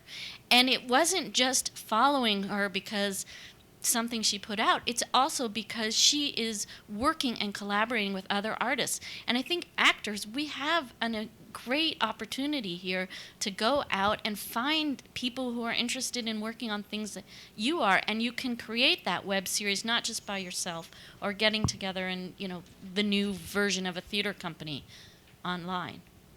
I just want to say one thing. The line, I totally 100% agree with you. The line as an actor can get blurred. Like, how much information should you say? How much personal information? Should you say where you are? Should you say who you're dating? Should you say what you're wearing? Personally, I've always had a problem with that, just because then that crosses that line. Are you an actor or are you a celebrity? And but then you look at the Kardashian family. They made a whole career on it. How do you stay authentic to your craft, and how do you still keep your integrity without crossing the line, but is still creating content and you're engaging with your followers and your users and your fans? That's something that I would love advice on, and if anybody has any on that. Some have purposely created a fake persona. Fake Steve Jobs, for example, was a great career boost to the writer who did that, whose name is escaping me. We got a book deal out of it, as I recall. But he was already fairly well known. But that can be a way, especially if you've got a great sense of humor and you feel in tune with a certain character, tweeting in character, I know can be a successful play, can drive a lot of followers. And if you really, especially, then you can be outrageous. But I think maybe it's an area for emerging artists in a way. Sure. I mean, once you have reached a certain level of success, you don't need to engage in the same way with this social media. It'll sort of happen naturally. But if you're starting out, and how do I start out? There's so many actors who don't know, how do I get into it? Well, they're the ones who kind of need to find their group. I mean, when I started working in the business in New York, I was in this off-Broadway theater community, and that was my community. And today the community is global. So I think as you get to a certain point, it is hard because, you're an established actress and you're not you don't need to go out in the same way. But at the same time, if you have a special interest in something, and let's say you really want to, do some story about a Russian spy, and maybe there's a way you can find other people interested in it so you can use it in a specific way. I don't know. No, I think you're right. It's all about finding partners. I mean, because it's lonely out there. I mean, it really is. And so if you can find some other people to partner with and struggle with and maybe eventually succeed with, then that's what you have to do. I mean, it takes a lot of work to actually create a webisode or to create a film or whatever. It just takes a lot of work. And so if you can find other people who are motivated to use some of their free time and who are like-minded to come together and just create a project. Again, maybe the project isn't good, and that's all right, because the first one might not be, but the 10th one could be. And so it's all about just getting out there and just creating it and then seeing what happens, using your social media, and then creating something else. But definitely using the community, using a team of people. I will say I have seen people in the tech community build big audiences without necessarily having particularly high quality content. I mean, it's not bad content, but it's just there isn't a lot of attention to detail and caring and a lot of thought, but it's reasonably good, but they're out there every day throwing new pieces in. And so I guess it gets back to that whole thing. Is that I think it's what Gary said, is you do have to work it. So the key is you've got to pick a platform or a series of platforms, because it's hard to do YouTube and Twitter and Facebook and your blog and whatever else all at the same time. You sort of have to pick your platform. Luckily, you can make them overlap. And then we get into the debate of, is Facebook the hub or is your blog the hub? But you have to pick the platforms that you want to engage in, and then you have to pick who's the audience you're catering to. So, for example, you're a working actor or want to be working actor. It's someone like you, isn't it, that they're really targeting? The casting directors. So they want to raise the awareness of them among people like you. So what are you surfing for? Great, you get on the web. What does Heidi, when she's typing into her Google or into her Twitter search engine or whatever, what are you out there, or what are you talking about on Twitter? I think those are two separate things, right? I know, but you're out there either way. But they want to raise their awareness with people like you. Yeah, I mean, I am always looking for what's new, what's up and coming, what's fresh, and I do go to traditional sources. I mean, I'll look, over the weekend, the New York Times had all these fresh new faces that are going to be on Broadway, and that was really interesting to me, because I love that kind of thing, and so I will look at that. I do look at a lot of blogs that are out there and what people are talking about. What was interesting to me about the Broadway thing was I posted it on my Actor Genie Facebook, and nobody really responded to that. And then I thought, well, maybe that's just really old school. Maybe that's not what people were looking at, or they're too concerned with pilot season right now. I think that there's two sides to it. I mean, it's my job to research, my job to go out there and know everything that's going on and look at theater, and it's not so much on social media, I feel, as much to find actors, although sometimes we are using it more and more in big searches. Like I'm working with a director in London right now, Sally Potter, and she's got a Facebook search for 2 young girls who are like 14 to 16 to submit for this movie, and so it is opened up because she's open to people with little or no experience. But as an actor, I think you're trying to either show me your website, show me your reel, show content that is something that I might be looking for because you've researched and know what I'm casting. So there's that side of it. That's why, like, there's Actors Access, Now Casting. There's all these blogs and stuff out there that tell you what's going on, like Actor Genie, and then you need to research because you don't want to bombard casting directors if they're not looking for somebody in your age range or type. Well, except you do. I'm here to help. So a strategy I might recommend, if it were me, I'd find out who are all the people in town that could, in theory, if I'm driven to be a success as an actor, who are all the people in town that could help me? Okay, follow them. Listen. And occasionally something's going to bubble up. Someone's going to say something about, hey, anybody know a good restaurant in Laguna Beach? Like, oh, wait, I know a great restaurant in Laguna Beach. And you start weighing in. Or it's like, gee, I'm trying to find a good actor for this part. You go, I think I know somebody. It's not me, but I think I know somebody. That whole I'm here to help by listening, that's what I might suggest, just to raise the awareness level. I just want to say one other thing. Since there's a lot of actors in this room, I think it's important to spend a little time on talking about IMDb, because that's such a huge source of information for a lot of casting directors and the public out there. When I first started, I'm like, well, what picture should I put up there? Should I just? And the question was, well, maybe I should wait until I have something big, and for me, it was just, well, I want to get to a certain level, I'm going to start playing that level. Even if I'm not there yet, think big, you will be big. If you just like, what's his, Gary mentioned.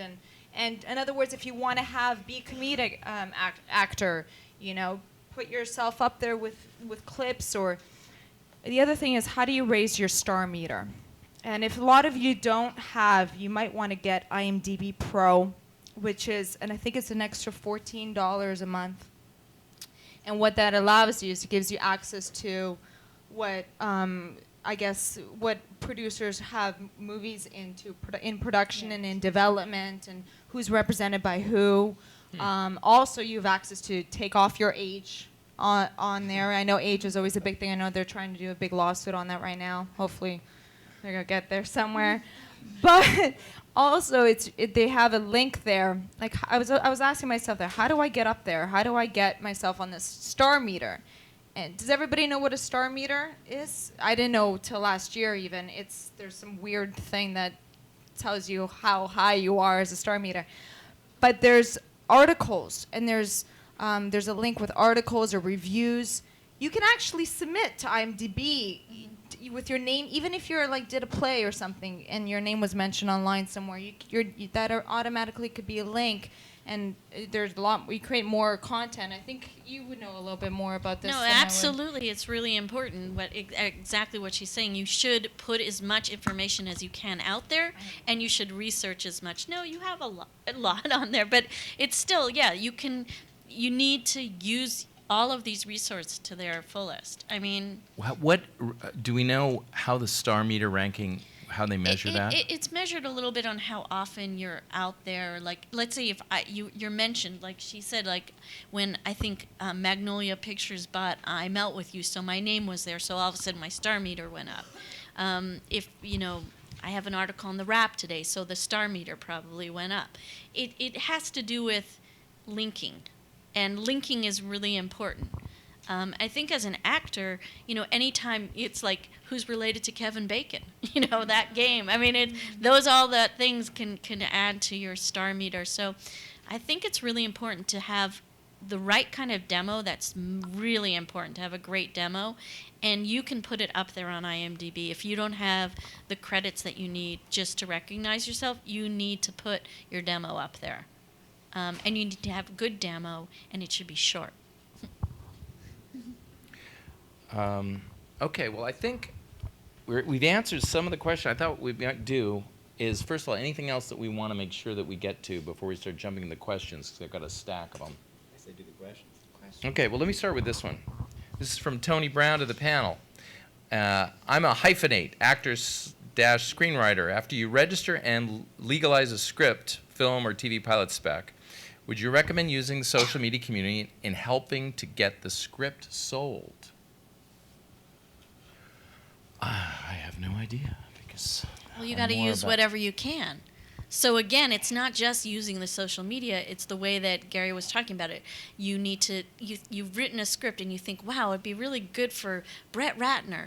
So how am I going to get to him? Well, he's on Twitter. Maybe I should start doing @Brett Ratner. I've got this script. It's amazing. And you have, look, it's hard. It's not like he's going to necessarily look at it. But if it is that good, you've got to figure out ways to get there. So don't just put it out there, but really target it to that person. I don't know. I've got a question for you, Catherine. Let's say I was a writer. I had this great script, and there was a part in it that would be perfect. I'm not a writer, and that kind of writer, by the way. I'm not pitching you right now. But let's just say I was. And there was a part that was perfect for you. And you were on Twitter, and I noticed that you just submitted something. And I did an @Catherine, whatever it may be. Catherine Winnick. Okay. And said, hey, thank you. Check out this link. I think you would be perfect for this. I love your work. And you click on I don't know, would you first click on the link?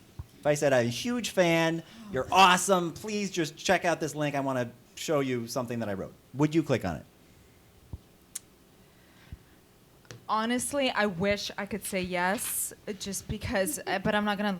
It's not gonna help anybody if I think I'm also in a position where I'm getting offers, and there's so much out there that is not the right material, or not strong enough, or not at level that I'm that I'm interested. There's a certain channel, which is go through my agent or go through my manager and they screen it. So, but I would hope, in theory, I would love to be able to do that. But if there was something specific that I'm looking for, like I would love to find an action role or an action TV show, something that can take advantage of my martial art upbringing. And yes, in a heartbeat, I would love to do that. The tweet says, I have a great action flick where you're going to kick ass. It's awesome. You will love it. It's going to take 30 seconds for you to click on this link. Do you click it? Yes. Okay, so. 30 seconds. All right, so I'm a writer. She clicks on this link, and that's where what you've created comes into play. And a JavaScript window opens. Well, it better rock, right? Whatever it is that I wrote, that I spent my other 190 hours creating, it better be good, because now I have someone who could, if she looks at it and likes it, she could elevate this project to a whole new level. And I'm a nobody. My star meter is a 0. All right? And now all of a sudden I have somebody who can actually elevate this up. You have an agent, clearly, who can bring it to the agent. I'm not saying you would, I'm not saying it, but at least you're looking at it. But what's really interesting, the use of the social media, is that there's so much access to other professionals that aren't actors. For example, if you want to put together a reel and you're looking for a great editor, or you're looking to maybe put up a scene and you want the right lighting. You know, I know a director personally who got the job, you've seen all the trailers now, called Battle LA. And it's a big Universal movie. How he got the job is he went online and he asked for somebody for special visual effects on how to get, you know, how to create an alien. So he can actually make a presentation to Universal. And he ended up finding somebody in London or something, like online. And that he actually says that was the reason why he got a job, because he found somebody for that expertise. So you could also use that to create your own content in a crowdsourcing. Yes. Mm-hmm. And I mean this respectfully, my star meter would be 0. But so if you're a quote-unquote nobody, it's all about finding other people who are a somebody and getting your project attached to them. And so that's just one way. Have you ever heard of the Wheezy Waiter? Anyone? Nobody? All right, this guy is so hilarious. He's on, he was a waiter at one point, but he was really passionate about comedy and creating videos. And so while he was waiting tables in his other 8 hours, he started creating a bunch of these short, about 3.5 minute YouTube videos. And after, it was a year and a half after creating 100 of these videos. And these videos take about 4 to 5 hours because they're so in-depth, the way he edits them. So think about it, 100 videos, a year and a half. On YouTube, he has 68 subscribers. Not 68,000, not 6,800, 68 subscribers. But he loved what he did so much that he kept doing it. He hated waiting, but he loved creating these videos and using his comedic talent. And now, a year or two later, he quit his job. He has a full-time income just doing these 3.5 minute YouTube videos. He's doing something he loves. Now he's getting offers. It's all about creating. You're going to be so sick of me saying so it's all about creating. He doesn't have a big audience, but he's getting offers? He has a huge audience now. Oh, he has a huge audience. Huge audience now. All right. So he makes all of his money off of the YouTube ad sponsorship split. But now he's getting a ton of other offers for doing other kinds of things, Broadway, all kinds of other crazy stuff, just because he's stuck to it. Do you know that some of the big agencies just hired a separate division for the internet? Mm-hmm. Like, that's something that my girlfriend actually got hired, one of them, to do digital media, to find content, to find new talent, to find short videos that could be a great movie, to find great actors. It's really, it's a whole different game now than it was 2 years ago even. Which leads me, by the way, to our next question. We've got a little disconnect between us, which I think is the disconnect between sort of the Silicon Valley way of thinking and the Hollywood way of thinking. The Silicon Valley way of thinking is get your flip, get something out, it doesn't matter. Production value shouldn't slow you down, which I think I may need to take back a little bit, because that, for what you guys are doing, we have a comment that came in that I think makes a lot of sense. please talk about the notion that just because you have a camera / lights, it doesn't mean, et cetera, it doesn't mean you should actually shoot. The content needs to look as professionally made as other demo reels. That's right. If it's a demo reel, et cetera, if you're showing off your talent as an actor, you do want to shed that in the best light. That's not really content in the sort of the techie Yeah, but today sense. the good news is that you can do that really easily, and you can find professionals who know how to do it. I mean, I Melt With You is a movie that was shot on Canon 5Ds. Yeah, but not a flip. Not a flip. Right. But at the same time, there's that South Korean director who made a movie on an iPhone. And it was really interesting. And I think, I mean, you have to have talent and style. I mean, the New York Times actually had an article this past weekend about how using the camera is sort of becoming a character in movies, and that it's sort of opened up to the world. I feel like, yes, you have to have good content. It has to look good. You don't have to have the best equipment, though, today to make it look good. But you have to access other experts, like Catherine was saying, because there are a lot of experts. If you're not good at shooting and your scene partner's not good at shooting, well, go out there and find somebody who is, because I bet that you can. I'm not, just to clarify, I'm not talking about creating any content. I'm not talking about creating good content. I'm talking about creating amazing content and not just putting something out there because you feel like creating really good content.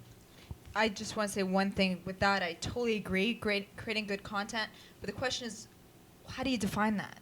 And is it especially if you look at the trend now, and I know this very well because I know the producers of Paranormal Activity, or there's now a TV show with MTV in the works of found footage material. So there's more of a need and a desire that the audience wants of something real. Look at even reality TV is now huge. What is reality TV? So don't shy away from having a voice, even if you don't have the right lighting. But yes, if it is an acting demo reel, of course you want it to look great. But there's that line that can be kind of fun to do as well if you want to get into directing or whatever too. No, that's a great point about Paranormal Activity. So the director is Oren Peli, I think. And it's such an amazing story because he didn't live in LA. He's down in San Diego, I think. He got people off of Craigslist, I believe, and they didn't even really have a script. He just, which I think is actually illegal. We have the producer of Paranormal Activity here. Oh, really? Are you serious? Yeah. Well, he could come up here and tell the story then. I mean, it's an amazing story. I mean, he created this sort of on the fly, and he didn't even live here. He just had to create something, and he did it. That's so funny. All right, I made all of that up. I'm sorry. No, I'm just kidding. It's true. It's true. Robert, I've got a question for you that came from these stacks of emails, a common thread that's running throughout them, which is the reality, and again, it would be great to have Gary here to also address this, is the reality of making effective use of those other 8 hours. One couple things that are coming up is, okay, how do I get the traction to really get, what are the first steps to start, concrete steps to use that time effectively? I think Gary said a few things to get rid of, don't go out drinking with your friends. I think that was a concrete step to take. Have you got more things like that, just sort of get the inertia going? Yeah, I wrote a book about it. Yeah, that's why I'm asking you. I got a lot of stuff. Yeah, I mean, I think it all comes down to really figuring out what it is you love to do. And again, like I said, it's probably not the day job. Because once you figure out what it is you love to do, whether it's acting or directing or writing, whatever it is, that's going to be your source of energy. I think for a lot of people, they get up, they go to work. It's a long day. They come home and they're just exhausted, right? I mean, you put in this long day. All you want to do is flip open a People magazine or watch TV or just completely veg out because of the stress from the day. But once you start working on whatever it is you're passionate about, that's going to be your new source of energy. And this works with not only actors, but also with entrepreneurs. Like they work these 10-hour days, and they come home, and you would think the last thing they would want to do is start working again. But that's what they live for. When they wake up in the morning and they're driving to work, They're not thinking about their day job. They're thinking about coming home and working on their craft, their project. That gets them up in the morning, and that's what keeps them up late at night. It's finding that one thing, the project we talked about, the project, whatever it is, you're working with your friends. That's going to drive you. So when you have the option of sitting on the couch and watching TV or working on this project, the TV doesn't have a chance. It really doesn't. You watch Bones, for sure. But everything else, just stop watching. You better watch Bones. And so it really comes down to being conscious of how you spend your time. It's almost like being conscious about how you spend your money, because it comes in and then all of a sudden it's like, what happened? The same thing is true with our time. And so it's you don't have to like budget your time so much, but be really clear. Anytime someone comes to you and says, I'd like you to do this, or I'm inviting you here, or anytime there's going to be a situation where you're not working on that thing that's going to drive your career and drive your life forward, you've got to ask yourself, is it worth it? Sometimes controversy is great.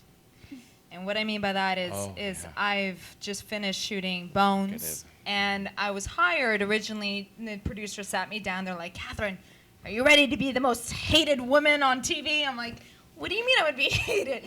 But, you know, if anybody follows the show, the two lead actors have been playing this chemistry for such a long time. And so nobody wanted the girl to get in the middle of them. And that's the character that I played.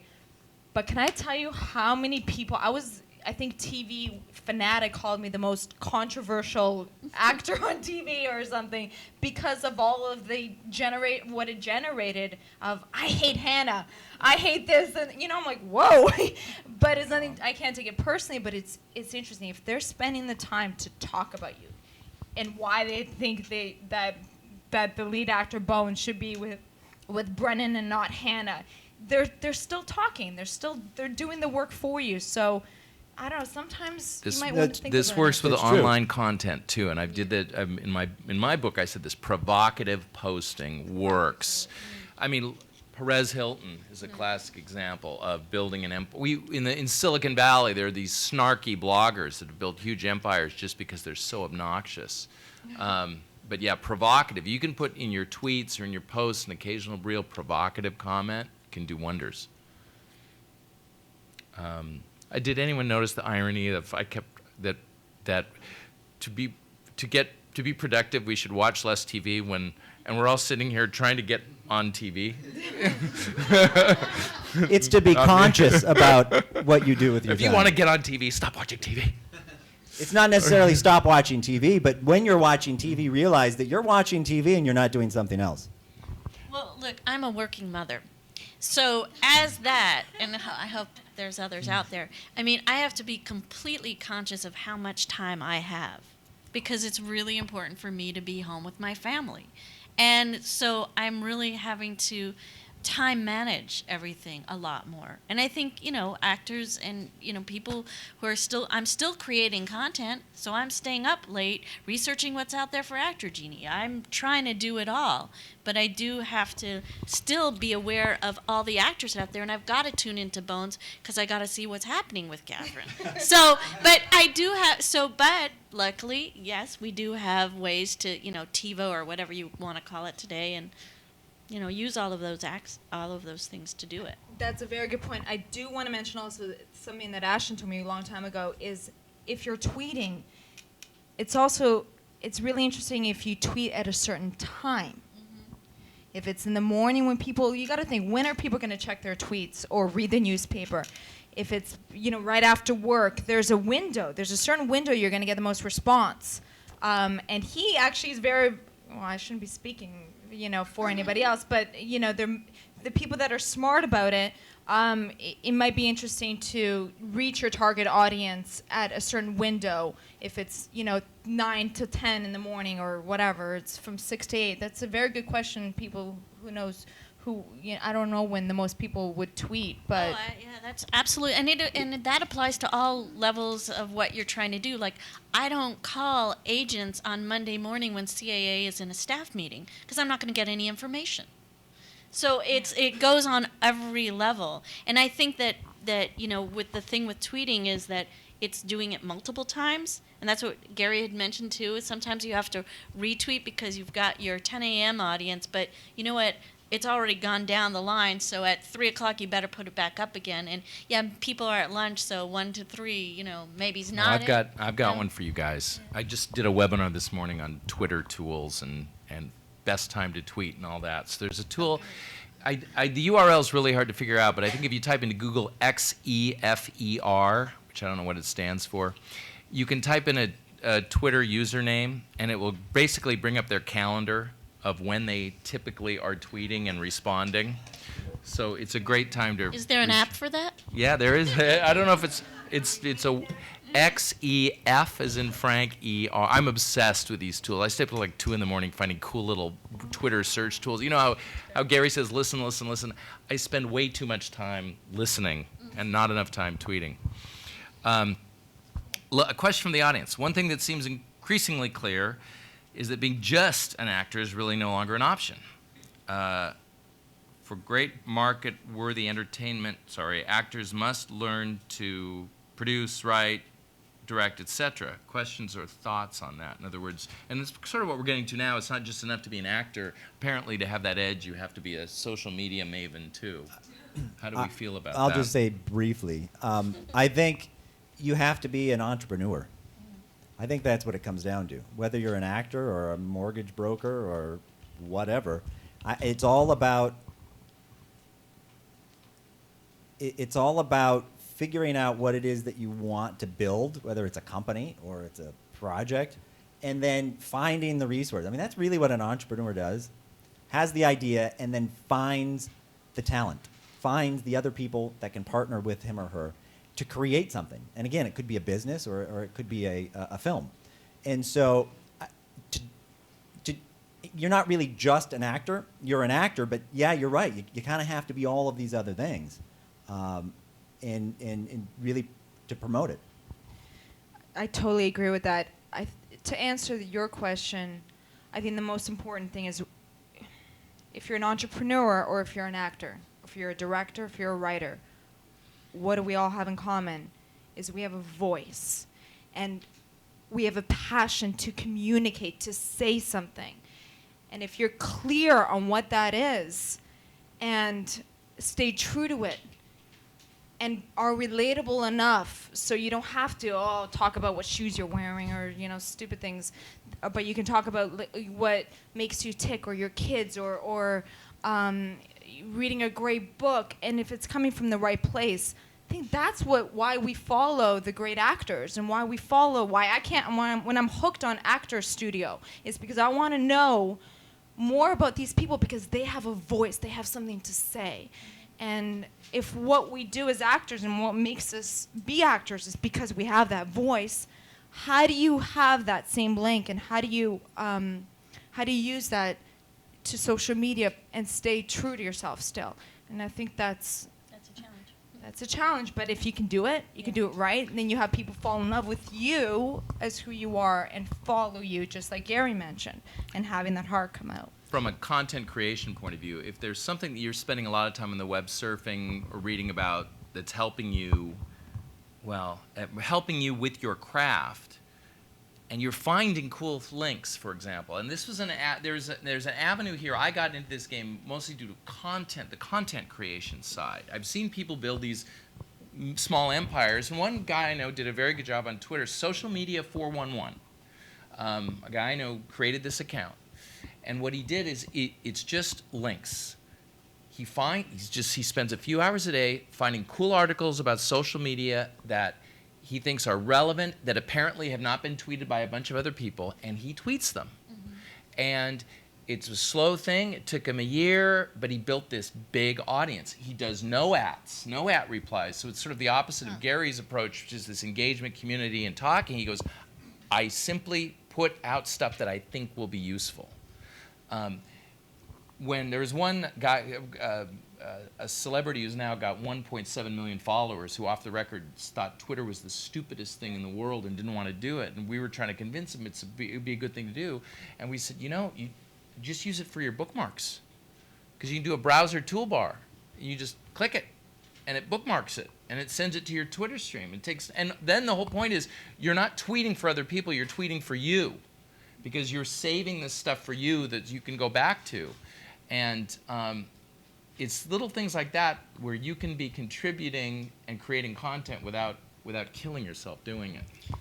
Sorry, I don't know where that came from, but Well, the other thing about it is I think that we all do have to multitask today. I mean, that is kind of part of it, and we all have to keep finding other ways out there. And, you know, it's like how many people can be Julia Roberts and Brad Pitt?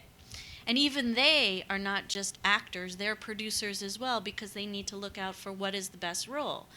I mean, I met Catherine at an audition, and I was really impressed with her as an actress, and I wasn't able to cast her that time, but I saw like that she was looking for interesting roles and had ideas and had wasn't just like, I'm just going to look at what's out there for me. She was going to look for herself. She showed me that right away.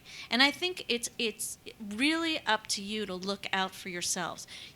She has great management, great representation, but she's still looking out for herself. And I think that everybody who is successful out there is taking that responsibility. And I really think that you all need to do that. I've got a question from the audience. Is it really about targeting specific people or creating a viable audience? It seems the most successful people start by building their audience, and then the big deals and offers followed. Their content wasn't necessarily the best, most professional looking. Which, by the way, Gary Vee, you know, it's Wayne's World in terms of production values, because it was the content that mattered. So I'm a little confused by the question. Is it really about targeting specific people or creating a viable or large? There is a debate going on in the whole social media world. Is the people look down their noses at big audiences? I want a quality audience, and my attitude is, you want a big quality audience. You know, you want, you know, the econ major says, okay, quality low high, amount low high. You want both. You want a big square in there. So I have no problems with people trying to build a large audience, but I would say from trying to be a hired actor, get gigs, I would say that's more about far more about quality than quantity, is my guess. Mm-hmm. Anyway, I don't know if I've addressed the question. Who asked? Sarah here? Did I answer the question, sort of? No? Somewhat. I mean, what am I missing? missing? Like there's a couple different things going on. You've got the Twitter user that's targeting specific casting directors, agents, producers, whatever, specifically in that field. You've got other people who are using social media to create a big audience, to get their name out there, to get their brand out there for the content they've created. So do we go for one or the other? She's saying we're being schizophrenic here, and we are. Because there's two plays. There's the Gary Vee play, which is I'm being offered deals because I made myself my own media empire. You know, I'm my own media guy. And then there's, well, I don't want to do that. I want to. So we're trying to do both. We're trying to talk about both. Yes, you should do both. Should you have a depending on who sundae you with are. hot fudge and whipped cream, or just hot fudge? I would say, frankly, if I was an actor that was I really want to get cast, I would be an hour or two a day working the network. Yeah. And if I was trying to create my own media empire, I would be doing the Zeph Frank thing and doing the big content creation. You do both. That's the bottom line. You do both. But I want to address that because there is an actress that came in to meet me months ago, and I had like 3 friends saying, you know, this actress is coming into town and I really want you to meet her. And I'm like, how do you know her? And they're like, well, we're Facebook friends. Really? Well, after she kept calling, and then I finally was like, okay, I'm going to meet you. So I met her. She had spent, like, it wasn't her other 8 hours. It was 16 hours a day connecting with people on Facebook. And she came into town and she had meetings at studios and meeting with casting director. But at the end of the day, I kind of felt like it was all about just her getting out there. I wasn't really interested in her as an actress because she was all about personality. But her personality to me, tipped over to the side of slightly obnoxious. Because what you're doing is you want to come meet me as a casting director because you want a part in a movie, but she didn't have the content to really back that up. She had this skill of being able to say she had all these friends, so-called, but, like, what is that really worth? You know? Big hat, no cattle. I don't know.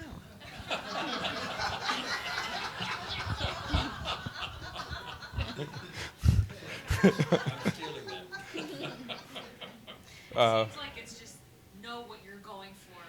And then base your Very good. Do it Know with what you're purpose. going for and then go for it. And that is key, because then at least, okay, what is my end goal? What are the correct platforms to which to do that? For Gary, it was Twitter and YouTube and videos. For other people, it's been, for Robert Scoble, it was blogging and then video. But I think it's what do I want? I would say it's what do I want? Who else has done a similar thing? I'm going to copy them. Would be the motif. The one thing that's sticking in my mind is someone told me this. I think it was my mom a long time ago. She said one thing, and I always go back to it. You are what you do. Bottom line. If you want to be, if you're an actor, you may not have a TV show to showcase on. You may not necessarily have all the right exposure you want, but do it. And hopefully you have and use social media to get that out there and not do the celebrity way of, oh, how many Facebook friends I have and stuff like that. Because I know people that spend all their time doing that. But you are what you do, and spend time on that. Amen. Your mother is brilliant. I think that's a perfect closing, especially since I can tell by, not the clock on the wall, but I can tell by Catherine's sleeve. The longer it gets, the closer we are to our ending time. And since it's pretty much engulfed the microphone, we have to wrap this up. She said, I have a secret signal. When I gets to this point, I did not. I have to go. All right, we're going to wrap it up, but we can take some questions offline because we've got a couple that we can stick around for a few minutes. Okay. Cool. Thank you. Please thank our moderator, Steve Brobeck, and the panel. Brobeck, thank you so much. And I do want to make a quick announcement for our online audience really quickly. Our random winner of the emailed questions for a free download of Actor Genie from Heidi Levitt's Actor Genie is Joey Monasterios. So Joey will be in touch with you to get your information. Thank you, guys. Thank you so much. Oh, thank you, Simon. I want to do a plug for Alan Nussbaum. TVI Studios. He's been working on a blog network for a long time, and I think he's done it right. Sorry. TVI Studios, Alan Nussbaum, he's a friend of mine, and some of you may know his schools. But he's really been working the blogging thing hard for a long time, and he's got a really good network of blogs set up. Anyway, it's something worth checking out.